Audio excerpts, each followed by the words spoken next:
வாழ்க வளமுடன். அனைவருக்கும் தமிழ் வணக்கம். பிங்க் டிராகன் யூடியூப் சேனல் வாயிலாக உங்கள் அனைவரையும் சந்திப்பதில் மிக்க மகிழ்ச்சி. எனவே சென்ற பதிவில் நாம் கர்ணன் அர்ஜுனனை தாக்குவதற்காகவே பிரம்மாஸ்திரத்தை செலுத்த முயற்சி செய்தான் என்று கண்டோம். அதுவும் பயனற்று போனது. மேலும் அந்த பிரம்மாஸ்திரத்தை அவனால் உருவம் கொடுக்க முடியவில்லை. எனவே அர்ஜுனன் தன் சரத்தினால் கர்ணனை சரமாரியாக தாக்கினான். மேலும் அம்பு மலையை பொழிந்தான். எனவே கர்ணன் பெரிதும் காயப்பட்டான் அர்ஜுனனால். எனவே அவன் உடம்பில் குருதியானது பெருக்கெடுத்து ஓடியது. மேலும் கர்ணனுக்கு மேல் மூச்சு கீழ் மூச்சு வாங்கியது. அவன் சாகும் தருவாய்க்கே சென்று விட்டான். அவன் மரண படுக்கைக்கே சென்று விட்டான். பிறகு அர்ஜுனன் செலுத்திய பல அம்புகள் அவன் மீது அவனை துளைக்காமல் அவனை கௌரவித்தது ஒரு மாலை ரூபமாக. மேலும் அவன் கழுத்தில் மாலையாக சென்று விழுந்தது அந்த அம்புகள் அனைத்தும் சேர்த்து. எனவே அர்ஜுனன் அம்பு மலையை பொழிய பொழிய அவன் கழுத்தில் மாலையாக அந்த அம்பு மலைகள் மாறி அவனுக்கு ஆசீர்வாதம் வழங்கியது. அவனுக்கு வெற்றி வகையை சூடி தந்தது. எனவே இதனை கண்ட அர்ஜுனனும் கிருஷ்ணனும் திகைத்து போனார்கள். என்ன ஆச்சரியம் இது! நான் எவ்வளவு திவ்ய அஸ்திரங்களை செலுத்துகிறேன், ஆனால் அது கர்ணனை தாக்காமல் அவனுக்கு மாலையாக அவன் கழுத்தில் சென்று விழுகிறதே மாதவா! மேலும் அது அவனுக்கு ஆசீர்வாதத்தை வழங்கிறது, வெற்றி வகையும் சூடி தருகிறது என்று வினவினான் அர்ஜுனன். எனவே கிருஷ்ணன் அர்ஜுனனுக்கு ஒன்று உரைத்தார். பார்த்தா, தானத்தில் சிறந்தவன் கர்ணன் ஆவான். மேலும் அவன் செய்த புண்ணிய காரியங்கள் பலனாகவே அவனுக்கு அந்த தர்மமானது அவனை தலை காய்த்து கொண்டு இருக்கின்றது. மேலும் தான தர்மத்தின் புண்ணியன் காரணமாகவே தர்மத்தாயே அவளை காத்து கொண்டு இருக்கிறார்கள். எனவே அர்ஜுனா, உன்னால் கர்ணனை வதம் செய்ய முடியாது. இந்த பொருளின் விளக்கம் யாதெனின், தர்மம் தலை காக்கும், தக்க சமயத்தில் உயிர் காக்கும் என்ற பழமொழி அர்த்தமே இந்த கர்ணனின் வாழ்க்கைக்கு ஒரு உதாரணமாகும். அவன் வாழ்நாள் செய்த அனைத்து புண்ணியத்தின் பலனாகவே அவனை மரணமானது நெருங்கவில்லை. மேலும் அவனை காத்து கொண்டு இருக்கிறது அந்த தர்மம் என்று உரைத்தார் கிருஷ்ணன். அப்பொழுது அர்ஜுனன் உரைத்தான், அப்பொழுது நாம் கர்ணனை கொல்ல முடியாதா பார்த்தா என்று உரைத்தான். அதற்கு கிருஷ்ணன் ஒன்று உரைத்தார். முயற்சி செய்தால் பார்த்தா, அந்த தர்ம தேவதையே அவரை கைவிடுவார்கள். நாம் எளிதாக கர்ணனை வெற்றி கொள்ள முடியும் என்று உரைத்தான் கிருஷ்ணன். கிருஷ்ணன் ஒன்று உரைத்தார். பார்த்தா, நீ தேரில் அமர்ந்தபடியே என்று போரை கவனித்துக் கொள்வாயே, நான் சற்று நேரத்தில் வந்து விடுகிறேன் என்று உரைத்தார் கிருஷ்ணர். எனவே கிருஷ்ணன் தேரிலிருந்து இறங்கபடியே ஒரு அந்தணன் ரூபம் கொண்டு கர்ணன் முன் சென்றார். அப்பொழுது கிருஷ்ணன் ஒரு சதி செய்ய விரிக்கிறார்கள். அது என்னவென்றால், உங்களுக்கு இந்த பாடல் நினைவில் உள்ளதா? உள்ளத்தில் நல்ல உள்ளம் உறங்காதென்பது வல்லவன் வகுத்ததடா, கர்ணா வருவதை எதிர்கொள்ளடா. இந்த பாடல் வரியின் அர்த்தம் என்னவென்றால், எவன் ஒருவன் தர்ம சிந்தனையாகவே இருக்கிறாரோ, மேலும் தர்மம் தலையாய கடமை என்று உணர்கிறானோ, மேலும் தன் கொடுத்த வாக்கிற்காக தன் உயிரையும் துச்சமாக எண்ணி அதனை நிறைவேற்ற வேண்டும் என்று துடிக்கிறார்களோ, அப்பேற்பட்ட தியாகிகளை தான் தர்மவான் என்கிறோம். மேலும் உள்ளத்தில் நல்ல உள்ளம், மேன்மையான உள்ளம் என்று உரைக்கின்றோம். அவ்வாறு சிறப்பு குணம் கொண்ட கர்ணன் நல்ல உள்ளம் ஆவான். மேலும் நல்ல ஆத்மாவும் ஆவான். எனவே அவர்களுக்கு அந்த மரணம் கூட நெருங்காது. தர்மம் தலை காக்கும். மேலும் அவர் உறக்கத்தில் இருந்தாலும் உறங்கினாலும் அவருக்கு தர்மம் செய்ய வேண்டும் எண்ணம் மட்டுமே உறக்கத்திலும் தோன்றும். அவர்களுக்கு தர்மம் செய்யாவிட்டால் உறக்கமே வராது. இந்த செயலை தான் நான் தர்ம செயல் என்று உரைக்கிறோம். மேலும் கடவுள்தான் இதை புண்ணியம் செய்யும் காரியமாக கருதுகிறார்கள், புண்ணிய காரியமாகவும் வெளிப்படுத்துகிறார்கள் அனைத்து இறைவனும் அனைத்து கலாச்சாரங்களிலும். எனவே இவ்வாறு சிறப்புமிக்க கர்ணன் போரில் சூழ்ச்சி செய்யப்பட்டான் பல பேரால். அதற்காகவே இருவதை எதிர்கொள்ள வேண்டும் என்று உரைக்கின்றார்கள் கிருஷ்ணன். மேலும் தாய்க்கு நீ மகன் இல்லை, தம்பிக்கு அண்ணன் இல்லை, ஊர் பழி ஏற்றாயடா கர்ணா, உன் பழி கொண்டேனடா நானும்.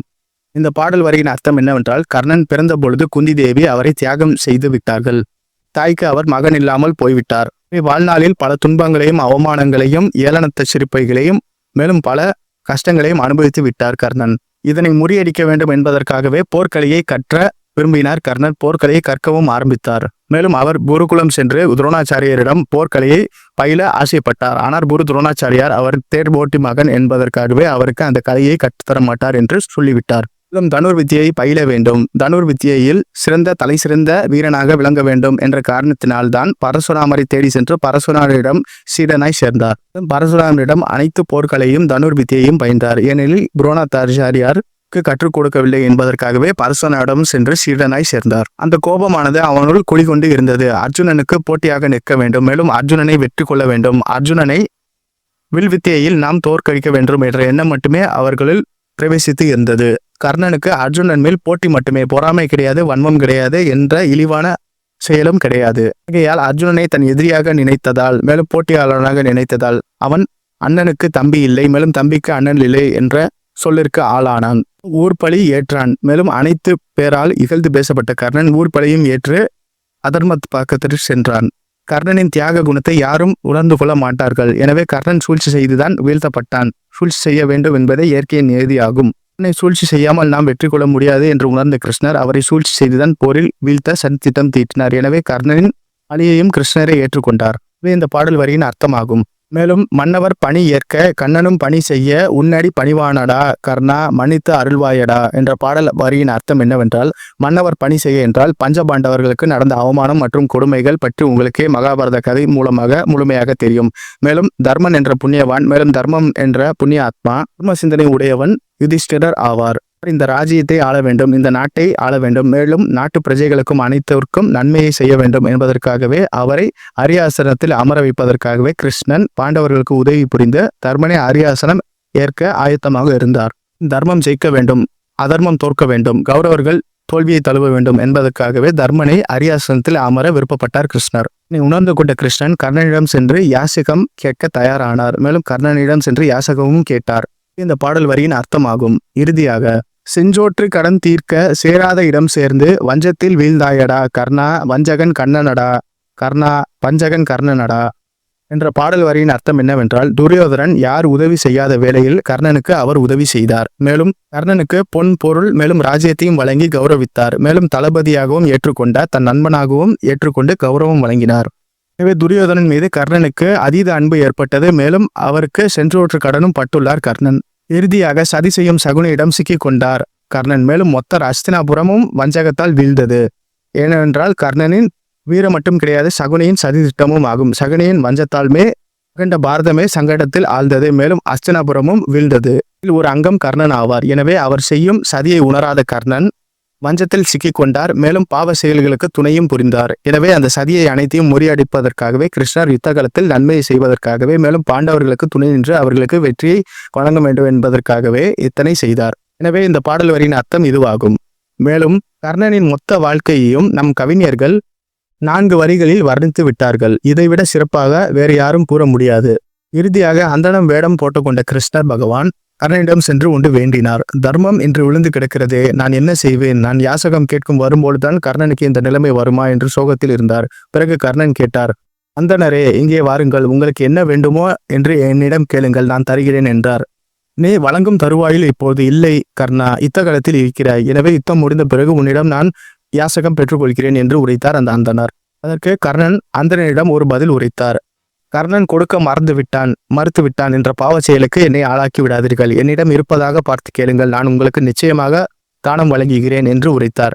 என்னிடம் உயிர் மட்டும்தான் இருக்கிறது, அதையும் கூட கேளுங்கள், நான் தந்து விடுகிறேன். என்னை தானம் செய்யாத இருக்கும் என்ற பழி சொல்லுக்கு என்னை ஆளாக்கி விடாதீர்கள் என்று உரைத்தார் கர்ணன். கர்ணா, நீ பிறப்பிலிருந்தே அவமானத்தை மட்டும் சந்தித்து வாழ்ந்து கொண்டிருக்கிறாய். பல சவால்களையும் சித்திரவதைகளையும் அனுபவித்து தான் இந்த உத்தம நிலையை அடைந்துள்ளாய். உள்ளவரை நீ பல புண்ணிய காரியங்களையும் தர்ம செயல்களையும் நல்ல சின்னத்தனையும் தர்ம சிந்தனையும் உடையவனாய் திகழ்கிறாய் கர்ணா. இவை நீ செய்த புண்ணியம் அனைத்தையும் எனக்கே வழங்க வேண்டும். மேலும் அந்த புண்ணியத்தை செய்யும் போது வரும் பெரும் புண்ணியத்தையும் எனக்கே வழங்க வேண்டும், ஆதியும் அந்தமுமாய் என்று உரைத்தார் அந்த அந்தனர். இவை வாழ்நாள் செய்த அனைத்து புண்ணியங்களுக்கும் எனக்கே தாரை வார்த்து விடு என்று கேட்டார் அந்த அந்தனர். அதற்கு, ஆஹா, இதைத்தான் நான் எதிர்பார்த்தேன். எனக்கு எவ்வளவு பெரிய கொடையை செலுத்த, எவ்வளவு பெரிய கொடையை வழங்க எனக்கு பெரும் பொன்னான வாய்ப்பை அளித்தீர்கள் அந்தணரே. நிச்சயமாக நான் உங்களுக்கு தானம் வழங்குகிறேன் என்று உரைத்தார் அந்த கர்ணர். அந்தணரே, என்னிடம் உள்ள அனைத்து புண்ணியங்களையும் ஆதியும் அந்தமுமாய் தாங்களே பெற்றுக் கொள்ளுங்கள் என்று வாக்குறுதி வழங்கினார் கர்ணன். அந்தணர் உரைத்தார், நீரை தாரை வார்க்க வேண்டும் கர்ணா, அப்பொழுதுதான் அந்த புண்ணியம் எனக்கு வந்து சேரும் என்று உரைத்தார். நான் நீருக்கு எங்கே செல்வேன் இந்த போர்க்களத்தில் என்று யோசித்தபடியே திகைத்து போனார் கர்ணர். அப்பொழுது கர்ணன் நெஞ்சில் பல அம்புகள் செலுத்தப்பட்டு இருந்தது. அதனை எடுத்துவிட்டு அதில் வரும் குருதியை அந்த அந்தணருக்கு தாரை வார்த்தார். அந்தணரே, நான் இப்பொழுது உங்களுக்கு வாக்களிக்கிறேன். நான் செய்த அனைத்து புண்ணியமும் ஆதியும் அந்தமுமாய் நான் இப்பொழுது செய்யும் புண்ணியத்தையும் அனைத்தையும் தங்களுக்கே தாரை வார்க்கிறேன். இந்த குருதியை வாக்கு உறுதி கொண்டு இந்த குருதியை நீராய் வைத்து கொண்டு உங்களுக்கு ஒரு வரம் வழங்குகிறேன். மேலும் இதனை தாரை வார்த்து அனைத்து புண்ணியங்களையும் உனக்கே வழங்குகிறேன் அந்தணரே என்று உரைத்தார். என் அனைத்து புண்ணிய பலன்களையும் நீங்களே பெற்றுக்கொள்ளுங்கள்.